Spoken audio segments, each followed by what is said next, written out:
രാജ്യവിരുദ്ധ മാധ്യമങ്ങൾക്കും നരേറ്റീവുകൾക്കും ശക്തമായിട്ടുള്ള താക്കീത് നൽകിക്കൊണ്ട് വർക്കിംഗ് ജേർണലിസ്റ്റ് ഓഫ് ഇന്ത്യയുടെ സംസ്ഥാന സമ്മേളനം തൃശ്ശൂരിൽ വെച്ച് നടക്കുകയുണ്ടായി. ഈ ചടങ്ങിൽ WJ-യുടെ ദേശീയ അധ്യക്ഷൻ അടക്കം പങ്കെടുത്തിരുന്നു. പോരാത്തതിന് ഈ സമ്മേളനം RSS പ്രചാർ വിഭാഗം അധ്യക്ഷനായിട്ടുള്ള M ഗണേശാണ് ഉദ്ഘാടനം ചെയ്തത്. പഹൽഗാമിലെ ഭീകരാക്രമണത്തിന് നമുക്ക് എല്ലാവർക്കും അറിയാം, കൃത്യമായിട്ട് എത്തുണ്ട് മതമുണ്ട്. ഞാൻ സൂചിപ്പിച്ചത് ഏത് തരത്തിലാണ് ഇവിടെ ഇന്ന് നമ്മുടെ നാട്ടിലെ മാധ്യമ രംഗം കൃത്യമായിട്ടുള്ള മെസ്സേജ് എന്താണ്, ഈ രാഷ്ട്രവിരുദ്ധമായ ദേശീയ വിരുദ്ധമായിട്ടുള്ള മെസ്സേജ് എങ്ങനെ കൈമാറാം വരികൾക്കിടയിലൂടെ എന്ന് കൃത്യമായിട്ട് പ്ലാൻ ചെയ്യുന്ന ഒരു സന്ദർഭത്തിലാണ് നാം ഇത്തരത്തിലുള്ള ഒരു സമ്മേളനം നടത്തുന്നത്. ഇനി ഈ സമകാലീന ഭാരതത്തിന്റെ ചിത്രത്തിലേക്ക് നാം നോക്കിയാലും നമുക്ക് കാണുന്ന കാഴ്ച എന്താണ്? സത്യത്തിൽ മാധ്യമങ്ങൾ ചർച്ച ചെയ്യപ്പെടേണ്ട വിഷയങ്ങൾ എന്തൊക്കെയാണ്? തീർച്ചയായിട്ടും മാധ്യമങ്ങളെ സംബന്ധിച്ചിടത്തോളം സമൂഹത്തെ എഡ്യൂക്കേറ്റ് ചെയ്യുന്നതോടൊപ്പം തന്നെ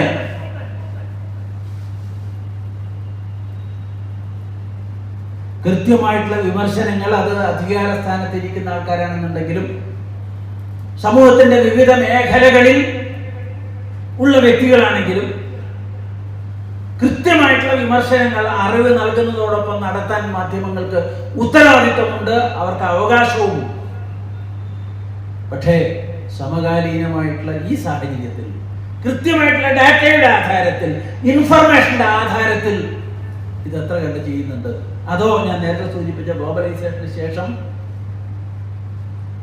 സാധാരണ ഒരു ബിസിനസ് പോലെ തന്നെയുള്ള ഒരു ബിസിനസ് പ്രോഡക്റ്റ് ആയിട്ട് മാധ്യമങ്ങളുടെ ഉൽപ്പന്നങ്ങൾ മാറുന്നുണ്ടോ എന്നുള്ളത് ഇന്ന് നാം ചിന്തിക്കേണ്ട വിഷയമാണ്. തുടർന്നുണ്ടായ സെമിനാറിൽ ന്യൂസ് ഇന്ത്യ മലയാളത്തിൻ്റെ ചീഫ് എഡിറ്ററായിട്ടുള്ള ശ്രീ ബിജു തറയിൽ സംസാരിക്കുകയുണ്ടായി. അതിനുശേഷം സംഘടനാ തിരഞ്ഞെടുപ്പ് സംസ്ഥാന അധ്യക്ഷനായിട്ടുള്ള ഷിജു തറയിലിൻ്റെ നേതൃത്വത്തിൽ നടന്നു.